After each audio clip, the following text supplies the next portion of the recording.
FM.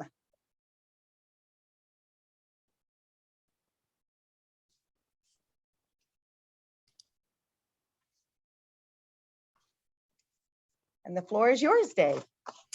Okay, good evening. My name is Dave Morrison. I'm the Executive Director of the UDT SEAL Association. Welcome to our second seminar in the Wellness for Life series. For those of you who missed our first seminar, Demystifying the VA Loan, we have actually hung it up on the UDT SEAL Association Facebook page as well as the members page.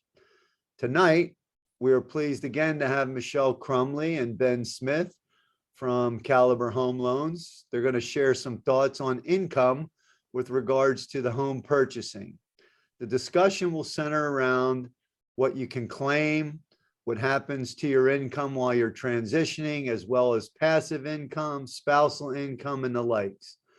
In order for you to make the most effective use of your time, post any specific questions you personally have in the chat so that Ben and Michelle can address them accordingly.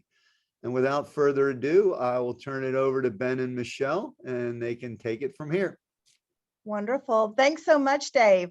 And before we hop in, for those that are new to Zoom, especially when there's presentations involved, I'm going to have my techie here beside me walk you through how to make this a little bit more friendly. We'll try and make this a little easier for you guys. So some of the feedback we got on the last one was that the screen share took up most of your space. So we want to make sure that you know how to see us best. So if you're on a single screen, you can go to the top of the screen, you will see a pop-up that says View Options. So if you tap that, you can go down to side-by-side mode, click that, and then you should see the screen pretty large for where it says Wellness for Life Seminar Series right now, and then probably a tinier view of us.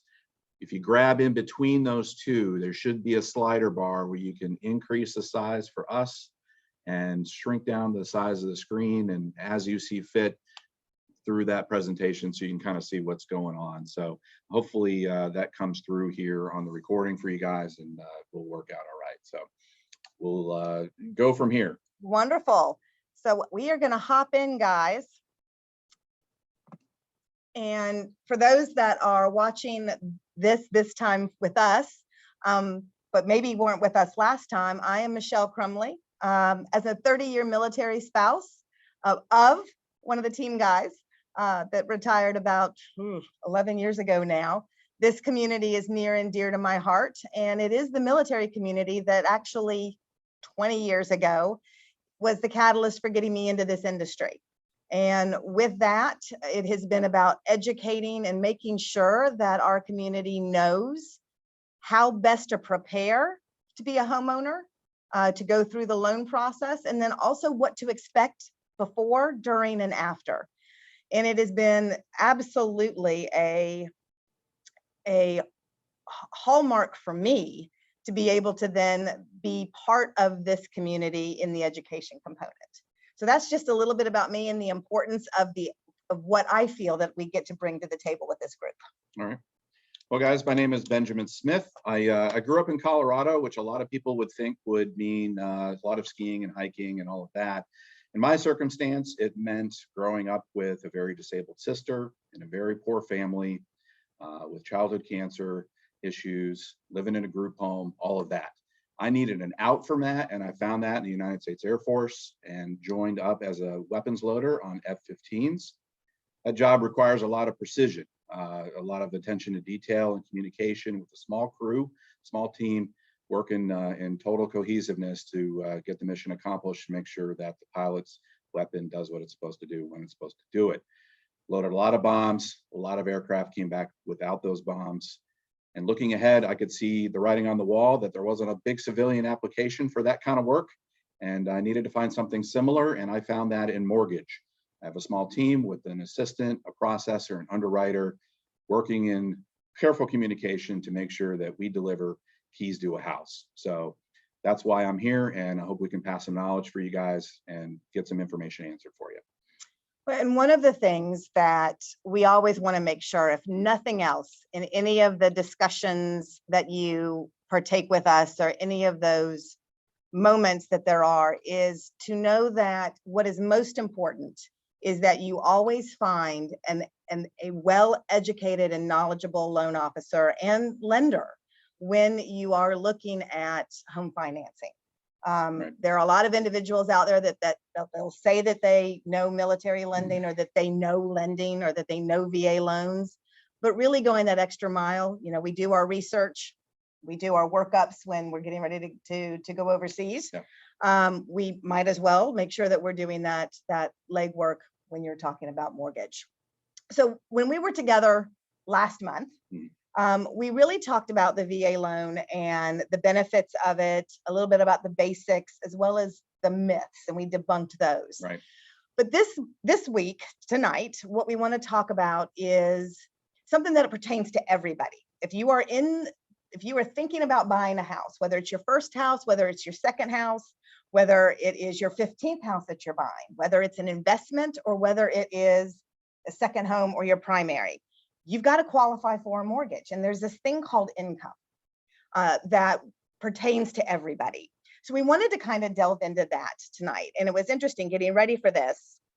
I looked up what is the actual definition of income, right? All right. So income is the amount of money that you receive during a period of time in exchange for labor or services, sale of goods or property, and as a profit from financial investments. For us, Pretty broad base. Yep, Right. that's a lot of stuff. For the most part, right, what we're talking about is what we can use and what is that income stream that you have coming in. So tonight we're going to talk about military pay. Yep. We're going to talk about civilian pay. And we're going to talk about some of those passive type of pays that are out there. Because what is interesting, right, is not all income is created equal when it comes to mortgage lending. And part of that, a lot of it circles around to whether it's considered stable or not. What does stable income mean, Ben? Likelihood to continue. I mean, that's the bottom line. Is the pay that you're receiving going to continue? Is there a good chance that that is there? Is there enough history leading up to that? And with that in regard, the general guideline is it likely to continue for 36 months. Is a line that the VA has drawn for a lot of that income. And so we'll touch on how that applies in different scenarios and situations as we move ahead. Well, and I think that brings up a good point. As we talk about income tonight, we're going to give you some general rules of thumb that are pretty standard across all of lending platforms, right? Now, there's always a rule to break a rule, but we're going to talk in theory about the generalities of what is and isn't acceptable, or what we'll call what's qualifiable and what's not. Because if you're getting the income, that's wonderful. But just because you've got that income coming in doesn't mean that a lender can actually use it when they're determining whether you can afford something or not. From a philosophical basis, from a lender's perspective, it all comes down to the ability to repay. It's the, So, hey dude, man, I'm still on that program that we, then that'll put you in good shape for that. So I hope that makes sense. It's all about the ability to repay, and some income is really stable going back a step, and some of it not so much. And we're going to talk about those differences and delve into a little bit of those that either you may have heard, you may have experienced, or you may come across. And I think that's important to be aware of. And then last, what we're going to do is we're going to kind of wrap this up. We'll probably talk a little bit about it as we're going through the different income streams, but we're going to wrap up with also talking about how does, when you're transitioning from the military out back into the civilian world, what that looks like, because that is a different animal in and of itself. So we'll talk about all of these things, whether you're in or you're out. And then we're going to kind of wrap it up and bring it home with talking about what does that look like in that in-between phase? Because I can tell you from my personal experience, it can get kind of interesting if you're not prepared for it. It's a tougher conversation. and that's why it takes somebody like us that's gone through that with hundreds of families to get you across the finish line with that. We can make it work. So absolutely. So I think because we are talking with the military community, that let's start with kind of what from that military income, right? That military pay that you get on a monthly basis that comes in your LES. What does that look like? What can we use and what can't we, and when? So tell me a little bit about the things that generally no problem ever utilizing? All day base pay. It's on the screen, obviously, guys. Your housing allowance is obviously a pretty fixed amount, obviously different rates depending on whether you have dependents or not. And that is always based on the zip code where you are going. So if you're in a PCS and you're looking to go from San Diego to Norfolk and you're making your way out to Virginia, we have to use the zip code here, not that higher amount in San Diego that you've been enjoying. So we got to look at it that way, because that's what's going to continue moving ahead. So So you mean that $4,000 that you're getting for BAH Yeah. in California is not going to be here in Virginia? that's right. Yeah. Or and we'll get into, if you're overseas and you have COLA because you live in Germany, that's coming off the table when you get back CONUS. So that's definitely an issue. Food allowance, of course, is always there. Those two items, housing allowance and food allowance, are your non-taxable items. Tax is not deducted from those along those lines. So because of that, we actually have an opportunity when we are counting your income to gross those up. We can basically act, because it isn't being taxed, that a certain amount, all of it, a little bit extra is there. So it's kind of like a ghost income that's there, but sometimes that's the difference between getting across a finish line and not. And some loans will let you raise it by 10%, some by whatever your tax. Maybe by your tax bracket, but in general, in my experience with the VA, it's going to be 125% of that amount. So whatever, At 25%. whatever a quarter of that amount is, that you just tack that on top, and that's the total income that we'll look at. And this is the common pay we're going to see out of most everybody. Mhm. Not everybody is your community. Not everybody gets the other stuff that you guys get. So But speaking about the other stuff, Yeah. so when we talk about specialty pays, what is unique, right, for our SEAL team community is that unless it's a rare duty station, for the most part, you're always, right, it's stable. It's going to continue for the next 3 years. Is your dive pay, jump pay, your hazard pay, all of those things we can count as qualifiable, stable income. Right, because you're doing the same job. It's not like you're, we could foresee that you're going to start going to loading aircraft and all that would come off the plate. So, yeah. But if you have someone that doesn't normally get those pays, that goes to a duty station where maybe for 2 years, they're going to get jump pay, can we use that? There's no real way that we're going to see necessarily, in my experience, that they wouldn't get it afterwards. I haven't seen an underwriter dive that deep personally. Sometimes you'll see it in the orders. And I think on the flip side, when you're going, if you are taking orders someplace else, look at them and see what they specify you're eligible for those special pays. Right. Absolutely. Right. One I get a lot is they'll show you, we'll have an individual show us their LES, and it'll have all of these crazy, wonderful, when you're PCSing, travel pays, right? So it's got malt and it's got all of the per diems and all of those special pays. Can those be used? No, because it's not going to be an ongoing thing, and we can see that. Yep. So those, that's not going to be there. It's not gonna keep temporary in there. situation. Yeah, there. same with your clothing allowance. We don't take that into account and divide it up over 12 months necessarily. I mean, I'd fight that fight with an underwriter if that's what it came down to, but that $300 something probably isn't going to be the winning issue. Yeah, yeah, God forbid. Yeah. If we need $300 from, you're buying too much house. Yes. And then it's a problem. Yeah. So what I'm hearing is base, BAH, and your BAS. No problem. Remembering that BAH is based on either if you're PCSing where you're moving to, or if you're buying in your command area, then it's based on where you currently live. And bear in mind, if you've been in a location for a while, typically, well, for example, in the peninsula here up by Langley Air Force Base and Fort Eustis, for those guys, they at one point saw a drop in their housing allowance for whatever reason. I don't know why. It makes no sense to me why it dropped, because it's not like anything's gotten cheaper. But in that circumstance, a lot of the families that were already in place were grandfathered into the higher amount. So they didn't experience that drop. That drop was there for people that were inbound. So we know how to look for the differences there. And that can be, a difference in just understanding all of this world. So, yep. Yeah.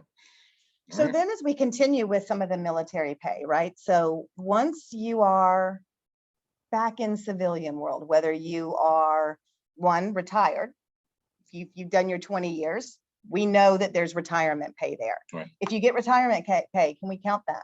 Absolutely. Do we have to validate that it's going to continue?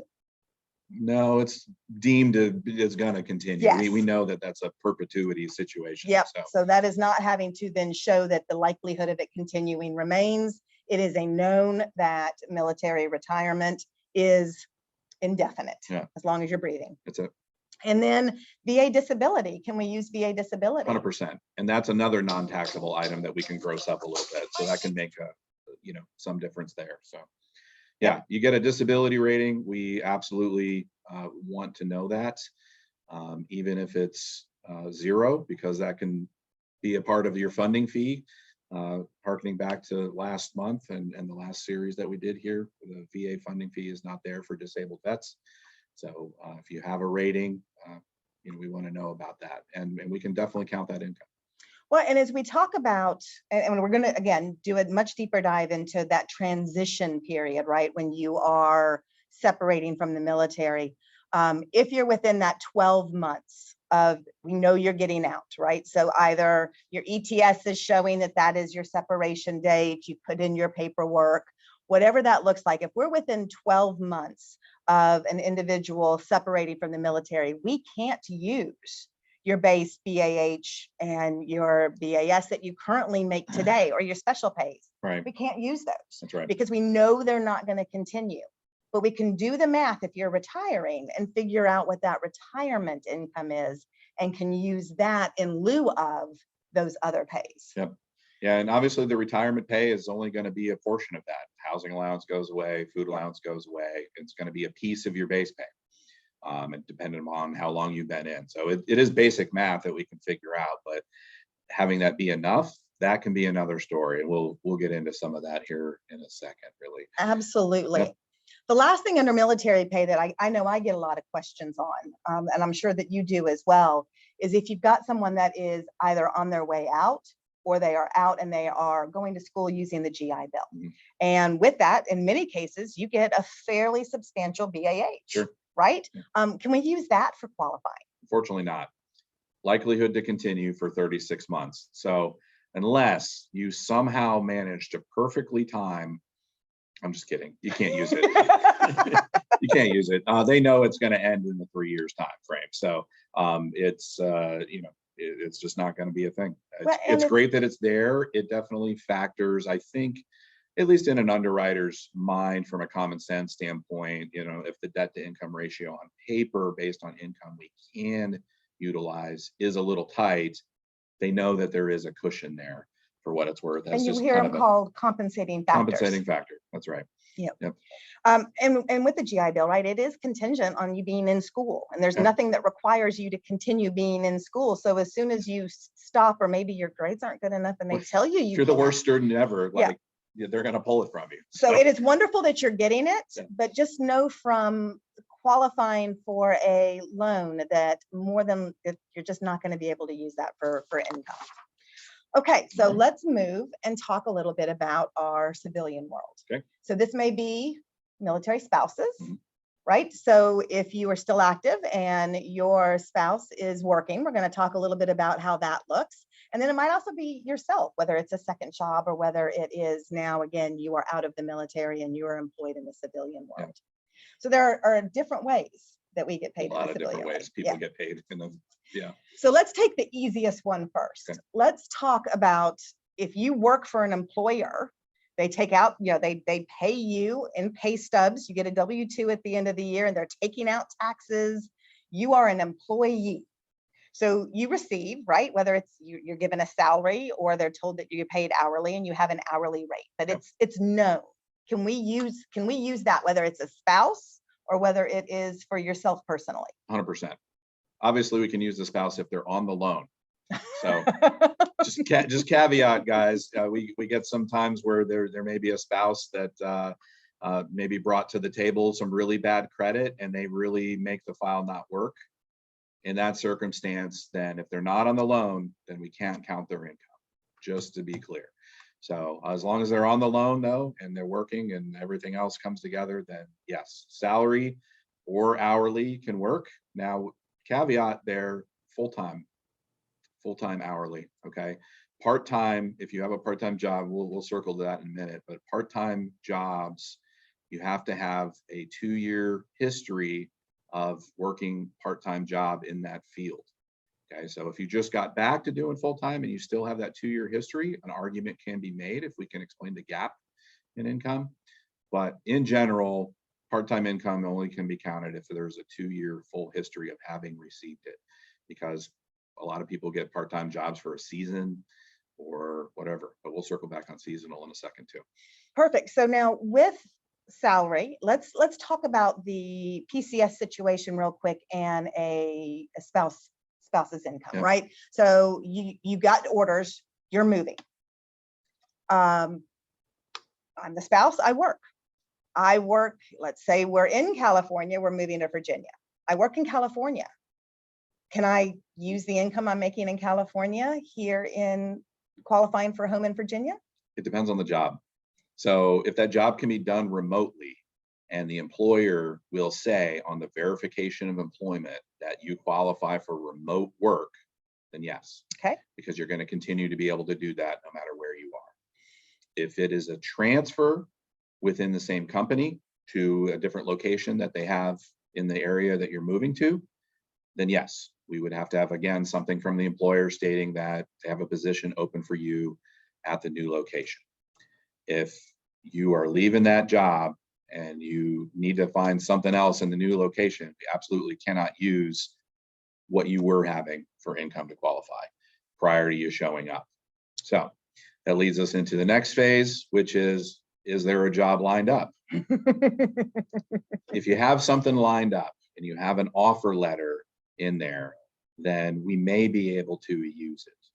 But if that job letter has a bunch of contingencies on it, then we're going to have to wait for those contingencies to be cleared. For example, your spouse is a pharmacy tech. They have been working for Rite Aid in California, and now they're going to be working for CVS out here because there's no positions for Rite Aid. They may make them take a certain board test for Virginia, whatever they need to take. If they have a qualifier like that, have to pass a test, have to whatever, and then we're not talking normal drug screenings or anything like that, but as long as they clear those contingencies, no problem, we can count that income. But we get into some tough logistics sometimes of having the house purchased prior to arrival. Is that going to happen or not? So that can get a little rough. So it takes a lot of careful individual planning on your situation with those circumstances. When we're talking about W-2 employee, right? So we know we can figure out what you're guaranteed, right? Your salary or the hourly rate for that versus your guaranteed hours. When it comes to, hey, I get overtime, or I'm a commission employee, right? So a fair amount of my income may come from commissions, or I get an annual bonus. Can I count that as income? Depends on your history. Tell me more about that. It depends on your history. If overtime just kicked off in last year for whatever reason, and you don't have prior history and you can't demonstrate prior history of receiving overtime, it's not enough time. We need 2 years history of that type of pay to count the overtime stuff. Generally the same with commissions. Now there are some loan types. I just had one with FHA where they just needed a year's worth, 12 to 24 months, but they needed a really good explanation and consistency to kind of show, that maybe that car salesman was, being consistent across that time frame, and it wasn't just in the last 2 months of the last 12 that they started really doing okay to count that. So it really depends on the history that we can show. So that's why it's important, for what it's worth, when you guys are gathering documents and you have those jobs. It's fine if it's an ADP and you can reference it anytime, that sort of program, but highly recommend you always keep a year-end pay stub. It will show that breakdown on the pay stub for overtime, bonuses, things like that have received. And if there is annual bonus, hey, you met goals or whatever, and every year they give you an extra 5K, yeah, we can count that, but we have to have the history. If it's the first year, it's not enough time to know if that's going to likely to consistently move ahead. So what I'm hearing is when we talk about stable income, we are talking about, one, the likelihood that it's going to continue. And to factor in with the likelihood of whether it's going to continue, we have to look backwards to the history of whether we've received it or not. 100%. Okay. And that's going to play through a lot in all the different types of income that are out there, right? That's going to be that standard that is going to be looked at. So this is W-2 pay. Now we have a lot of individuals when they get out, decide to do independent contracting. Sure. Or they, during the pandemic, may have started their own at-home business, right? Their own business. Yep. So we want to talk about, what does self-employment look like? Because that is a completely different animal. It also goes back to most businesses fail within the first 2 to 5 years. So when we talk about self-employment, so this is your 1099s, right? So maybe, you're not employed by and having taxes taken out wonderfully by someone else. You are doing it yourself, whether it's on a Schedule C on your tax returns, whether it's in your K-1 and your business returns and pass-throughs, all of those things. So we're talking about whether you're freelancing all the way to partnerships and LLCs. Right. If you are self-employed, it is really important. You have to at least have 1 year. And that's, again, very rare that that's accepted just in and of its own. Right. Is that they want a 2-year history to see, have you been successful? What's your average been? So what they'll do with your business income is they'll take your most recent 2 years tax returns, and they will take your profit that it can be counted, right? Your income from the business, and they will average it over the 2 years. And on most simple basis to explain and understand that, guys, it's, if you have a business and you've structured it and you had $100,000 in gross income from that job, and then you tell the federal government you had $90,000 in expenses, you made 10 grand, and we have to believe you. We can't look at it any other way, basically. So we get into a lot of math with all of that stuff. It can be a very complicated ball of Christmas lights to unravel at times, and we're happy to do it. But it definitely is a lot of work to get through self-employment. So sometimes you just have to add a little bit layer of extra patience there. And I definitely would add a little bit of extra time and qualify. This is not the situation where you're going to apply online and have an answer in 15 minutes about whether you qualify to go buy a house. You need to give the humans a little bit of time to figure that out, get your income calculated perfectly, and what can and can't be used, and how that factors into your particular situation. So what I'm hearing is that if I paid myself $10,000 a month for my business, but when I actually get around to doing my taxes, and I show that I only made $10,000 the entire year, you're going to use $10,000, not the $100,000 I paid myself. Okay. The taxes don't lie.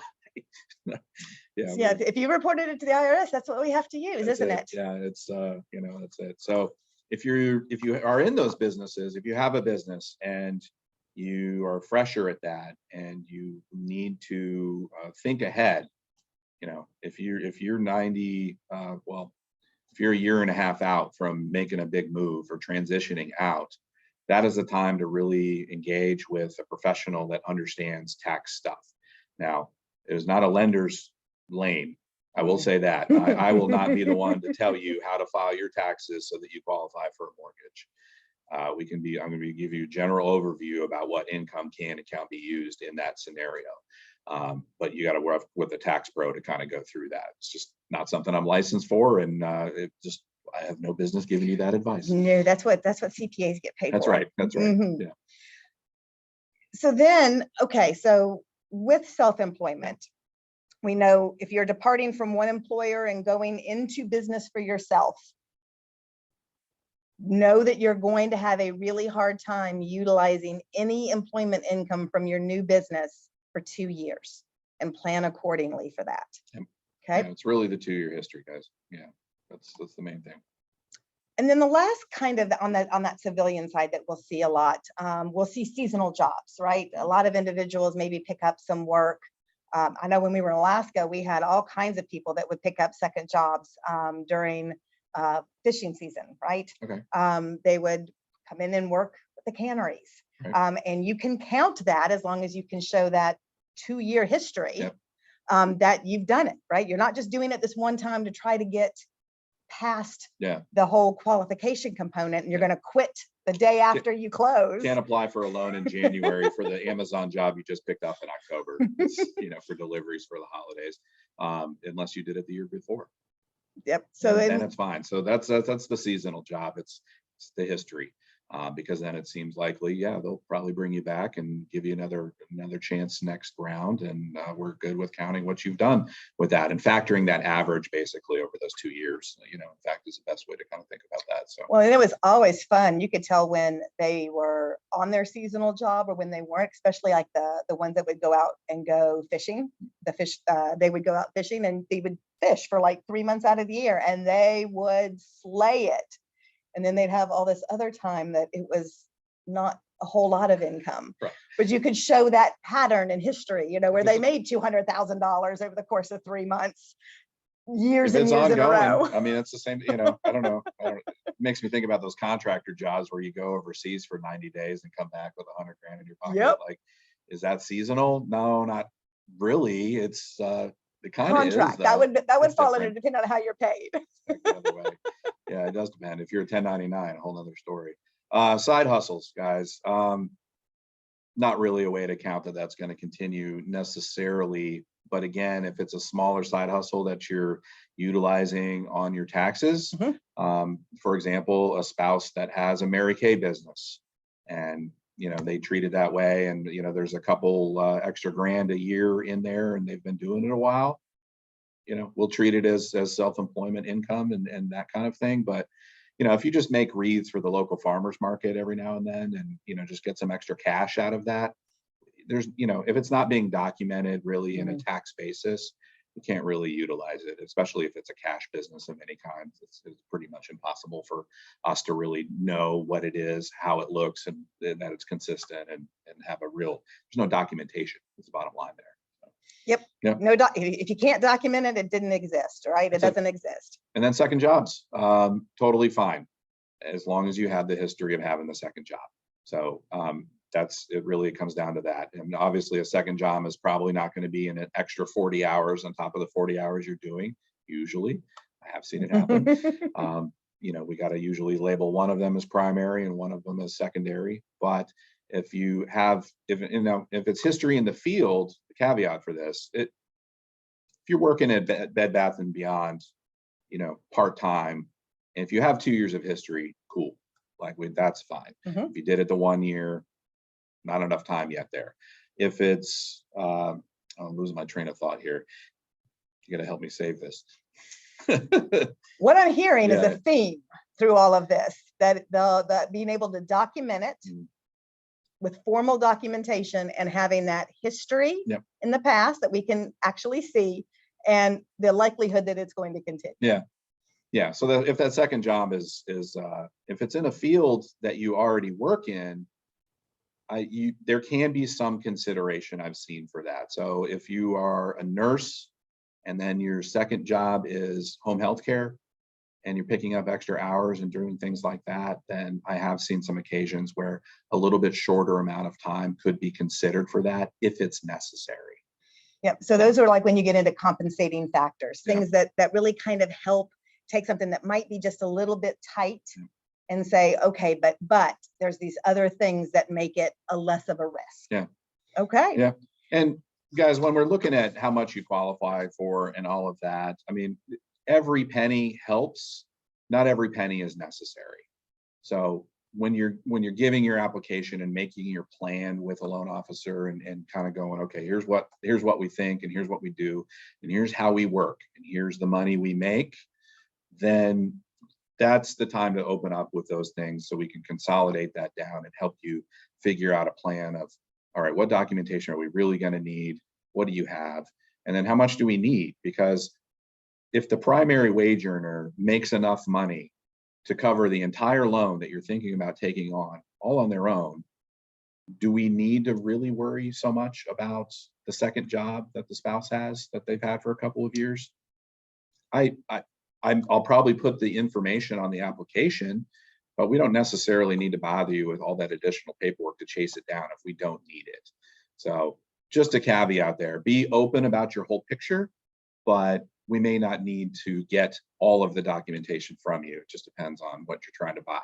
Yep. We try and give a good general overview so you're not spending every penny you can spend on a house, because No. the VA will let you get in way over your head. Being at a 55 plus debt to income ratio is a very uncomfortable financial place to be. So we want to be responsible with that and make sure that that picture is comfortable for you. And I like to be able to go have dinner, go on vacation. I don't want to go and buy this mansion save for retirement a little bit. and then not be able to enjoy life. And then all of a sudden I'm not happy about living there anymore because it's my jail. Yeah. It might be a big jail, but it's a jail. You want to make sure your budget allows for steak now and then and not just ramen. Yes, please. Yeah. Okay, so we've talked about employment income, whether it's military or civilian pay for your work. Yep. Now, you might be in a situation that you've got some passive income that might be coming in. So let's talk about what we see a lot with income sources that you might not, that isn't actually tied to employment. So I know that one that we see, right? We saw it in military on the retirement pay and the disability pay for the military, but we also see pensions and retirement and Social Security in the civilian world. Right. So tell me a little bit about those. Well, we can definitely count them. Pensions and retirements are generally labeled as very likely to continue. They're going to keep on going unless there's a reason in that document that's provided for that income that it's going to end on a certain date. And it's within the 3 years really, then we're good with it. So the most stable financial people I meet generally that are qualifying for loans frequently are retired military who did a good job saving, utilized their TSP as well through that process, went into a government job of some kind, and then end up double dipping in retirement. You tack on 30 years of federal on your 20 years of military time, or vice versa, and you ease off into retirement, and then you have basically maxed what you're probably going to get out of Social Security on top of that when you file that in. You're living pretty comfortable and pretty and not really having to worry about paying your bills. So Agreed. Yeah. Social Security, can we use that? Yes. Yeah. Social Security is deemed to be continuing. You earned it, you paid into it the whole time. So if you're at that age where you can turn it on, yes. The other type of Social Security we're going to see, of course, is disability. So disability with Social Security, as well as VA disability, they're looked at the same way, basically, hand in hand, the same thing, likely to continue. The other side of that, what we occasionally see, of course, is that some of you may have disabled children who receive Social Security disability, and we can count that because you're their caretaker, and we know that that is income coming into the household. So getting a house and roof over that person's head is equally important, and we can look at that too. So that's fine. Okay, so these we see fairly often. Yep. Let's talk about some of the ones that for that population, again, that may have planned well, that are now retired in all likelihood. Yep. But some of the other income, the couple of main income sources we see there, and when we can and can't use them. So if you've got lots of investments, if you've done a good job saving and putting that money away, then can you use the dividends, capital gains, and interest that you are receiving on those investments? Yeah, it can be looked at a couple ways. So, and guidelines change on this a little bit here and there, and sometimes it's company dependent upon what they will look at for that in particular. But if you've set up an annuity and you have ongoing income from that, fine. You get into the age bracket where you can have regular and steady withdrawals from IRAs or your TSP or any of those sorts of things. Absolutely, we can use that. And I have had occasions where, somebody just had substantial assets. They had an inheritance. They just, had 300 or 400 grand in the bank, sitting in whatever money market account that they had ready. We had them, we knew what they needed in additional income on top of their retirement piece that they had, and they only had a military retirement at the time, but they had this other piece. And so they set up an ACH withdrawal. He didn't want to do that necessarily, but we showed one-time receipt of an ACH withdrawal from that account, and we can utilize that as likely to continue steady income moving ahead, because we see the chunk of cash that is there. Now, after closing, if he doesn't want to continue to receive that distribution, that's absolutely their call to change at the time, but the money's there if they needed it, is the point. They can tap into that if they need to make their payments. So we can use it. And that is actually called asset dissipation. That's right. And it is taking a look at that entire amount and figuring out over the course of, depends on the loan program. It might be that they look at it, it has to be able to continue for the next 15 years, what that dollar amount is. It might be that they're going to require that you kind of do the math to figure out what that would look like if you distributed it over 30 years, and that's the amount. So it kind of depends on the loan program, but it is feasible on whether maybe it's $60,000 you have in the bank. Right. Maybe it's, the $600,000, but being able to do that asset dissipation on non-retirement accounts, unless you are of retirement age, right? Because of the actual ability to get penalized and that on those. So it is on non-retirement 401k kind of deal there. Typically that would be the plan. Yeah, we don't want to necessarily put you into a game plan to start having tax penalties for withdrawing early. No. Yeah. IRS does not get any more of my money than they absolutely have to. Right. Yeah, we all gave enough to Uncle Sam. Then the other one that for those that have used buying a home, maybe they used their VA loan a couple of times and they have rental income. They've got rental properties, investment properties. Can you use rental income? 100%. Yeah. 100%. Always? Forever? No, I mean, you may, okay. not always. Depends on your history. Depends on your history. So if it's a leaving property, like maybe you bought a house with your VA loan the first time and you're leaving that house, and you're going to buy your second house using your VA loan or whatever loan you want to use, we can utilize the rental income from the property you are leaving to offset that mortgage debt. So here's what I mean. We can count 75% of that rent to offset the existing mortgage on that. So we can kind of wipe the slate clean, so to speak, on not having that mortgage impact you on a negative basis. And that's on your departing residence, and it's going to be dependent on the loan program. Some will let you do that. Some historically haven't. Some are easing back up on those. So it's going to be dependent on the loan program. But on that departing residence, in many cases, you can use that rental income to offset the debt, which means it's not hurting you in your debt to income ratios on the new property that you're buying. Yeah. Now, looking ahead, if you have been planning and you have purchased a few investment properties, you've made a few of these moves, if you have a 2-year history of receiving rental income, then we can dig deeper and utilize that rental income, not only just to offset the debt on those, but as income. Maybe you had the money and you just paid cash for a little place and you fixed it up and you rented it out and you're getting $1,000 a month for it, and it's paid for.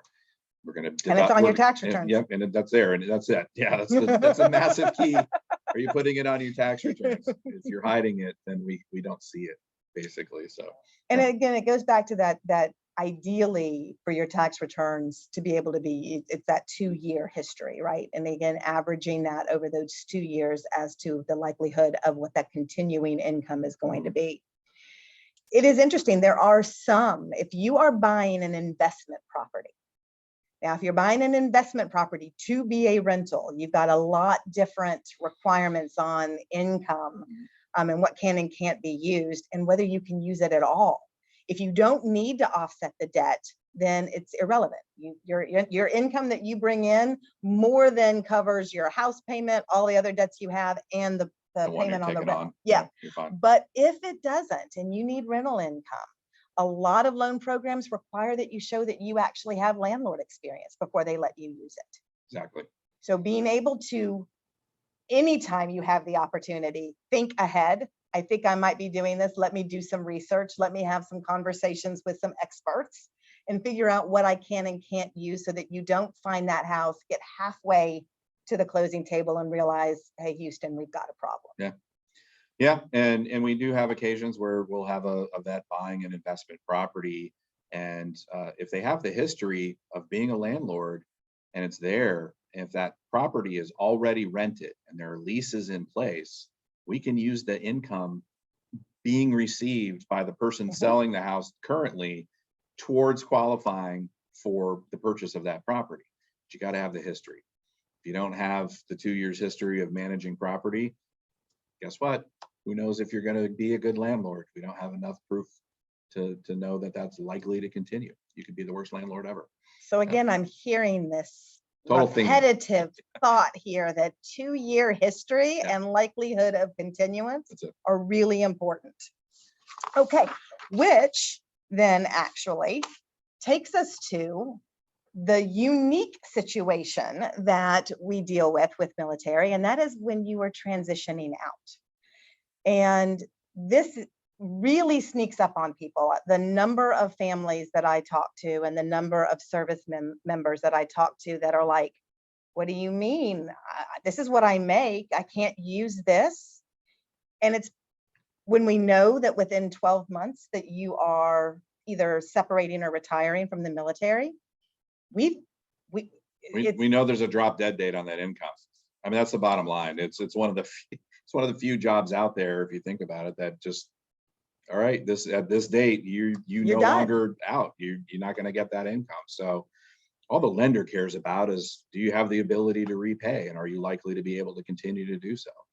That's what gives them the confidence to push a couple $100,000 across the table to you. So in that circumstance, when you're moving towards that, you guys got to start talking to somebody prior to your 12-month point.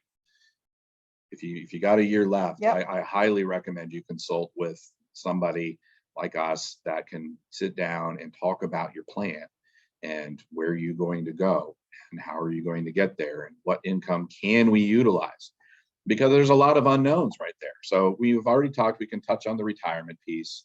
We can't use your ongoing income that you're actively receiving because that's going to end. So we can probably look into the retirement and count that. That should be okay.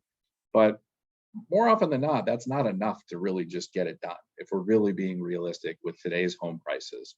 So what's going to happen? How can we utilize it? What can we utilize? How do we do that? So one thing to know about the VA loan is that you have the right to house your family wherever you want, ultimately. So if you are getting out and you know it's going to be some time away, you can go through the process. I'm thinking through this, that if you're prior to your 12-month point, you can house your family at the house you think you're going to go put them at. They have to occupy within 60 days. they have to go. They got to go, unfortunately, but we've been through those separations. So sometimes that's the best plan with that. So the other side of the coin leads us into, what are the other options, Michelle?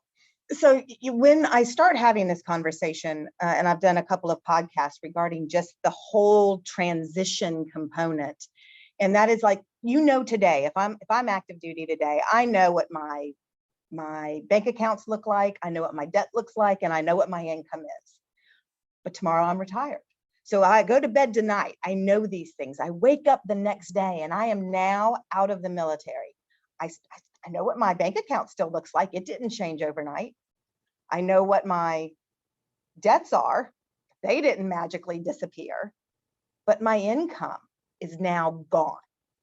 And that's what becomes important as we talk about what it's going to look like in the future when you're within that 12 months. Yeah. So a couple of examples, and I find examples are really great ways of bringing all of this together. And I like using myself occasionally. So when my husband retired, we knew his retirement. That's great. And we knew his disability. Okay. Wonderful. Those could be used. Right. But his income couldn't. And the job that he got, he opened an LLC, started an LLC. Okay. LLC. All of a sudden, I'm thinking Self-employed. self-employment income.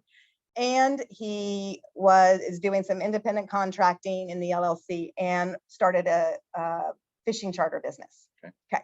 So we went from having 2 incomes to 1 income, retirement and disability, that didn't come close to what his actual income was on a daily, on a Right. monthly basis. Right.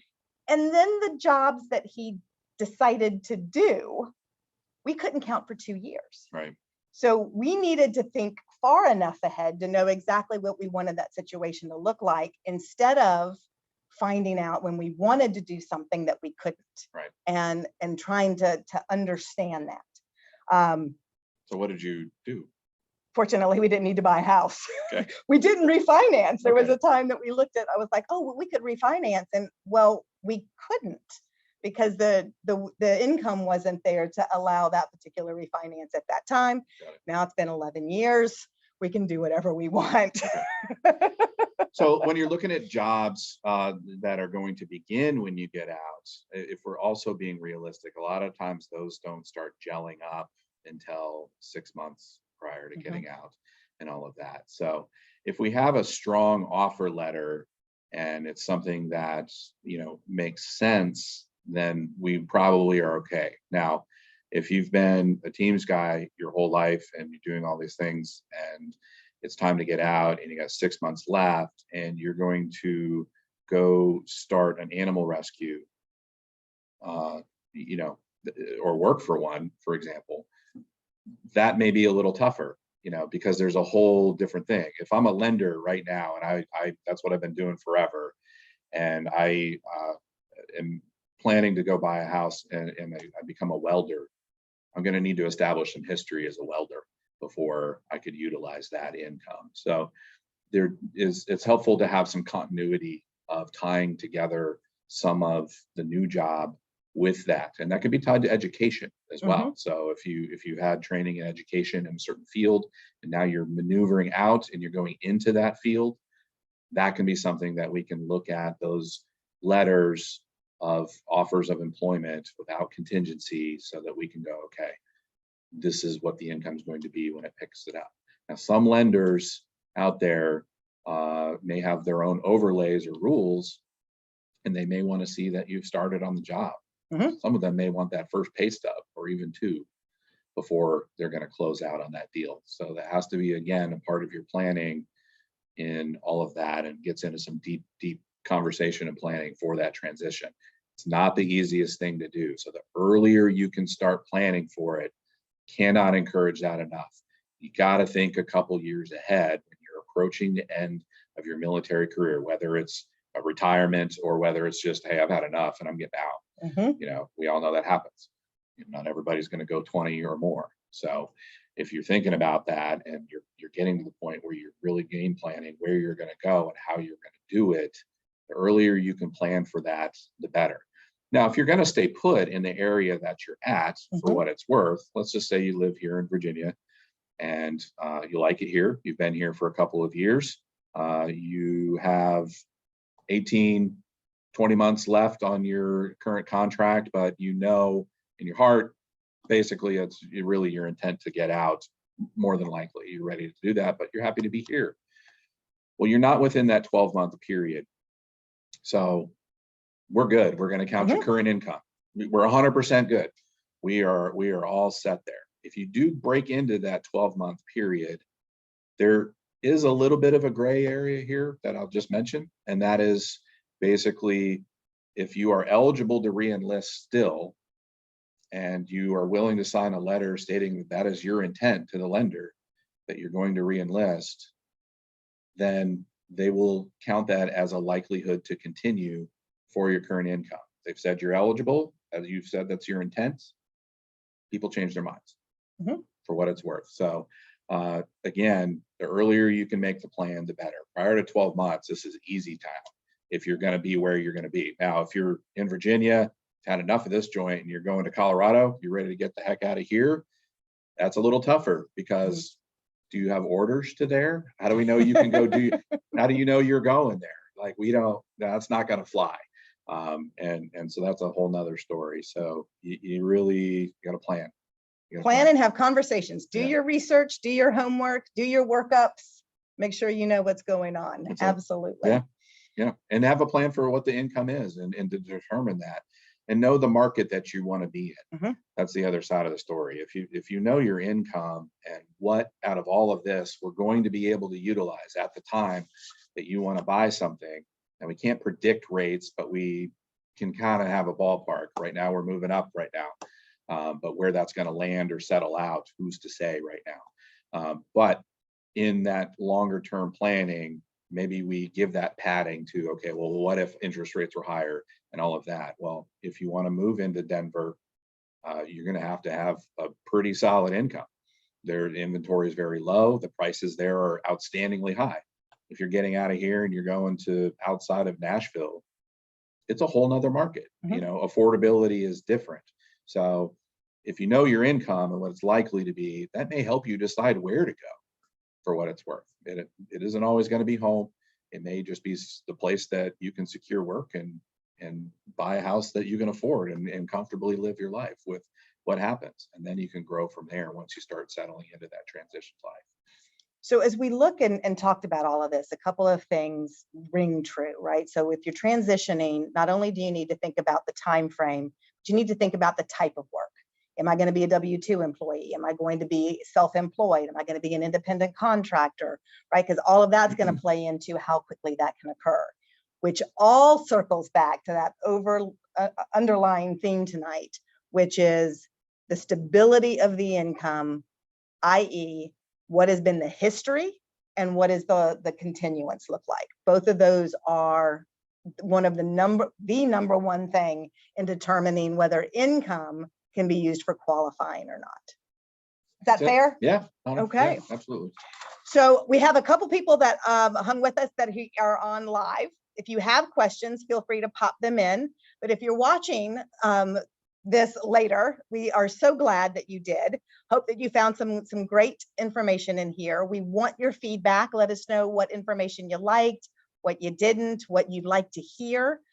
Speaking of what you'd like to hear, as we are planning these every month, next month, and we are now going to be doing these, I believe, the first Wednesday of every month. Same time, same place, same bat channel, all of that. Yep. We are actually going to be talking about wealth building next month, making the investments that you have work for you. We're going to have some guests with us, a financial advisor and a real estate agent. They're going to be able to talk about savings and retirement and the different vehicles that are out there to help you with that. Awesome. So really excited about that, guys. Good. Yeah. Then with that, I'm going to hand this back over to Dave. I'm going to stop sharing and come back. Oh, and we are putting in the chat, guys, as well. Let me do that right. I'll do that here in just a second. You can find us, guys, real easy. It's benjamin.smith@caliberhomeloans.com or michelle.crumley@caliberhomeloans.com. M.Crumley. There's two It's Michelle. M? There is two Michelle Crumleys. M. Yes, a Caliber. It's M. hilarious. I have a doppelganger. I've been meaning to talk to Caliber about just buying caliber.com. It'd be so much easier than Caliber Home Loans. But we appreciate you guys. And our contact info will be, I'm sure, in the email if you have a call or a question that you want to make. And I'm dropping it in the chat. Yeah, we're easy to find. Thank you so much for paying attention and listening if you made it through all of this. I know it's a little bit of a dry subject and it's hard to kind of sex that up for you guys a little bit, but we do want to make sure that the main thing is that you know how to make a plan and to connect with people who hopefully know what they're talking about for you, no matter what market you're in, no matter where you're going to go. If you need assistance finding somebody, all we care about is that we land you with professionals that can look out for you and your family's best interests. So, Dave, it's all you, sir. Thank you so much. Well, Ben and Michelle, we really appreciate your second seminar there. Very insightful and certainly information we can all use in our home buying endeavors, and really appreciate everything that you guys are sharing with us. And we look forward to our third seminar in March. And for those of you who have stayed with us online, we really do appreciate it. And if you happen to want to go over the material, we'll hang it on the UDT Seal Association Facebook page. So thank you very much and have a great night. Talk to you soon. All right. Thanks, guys.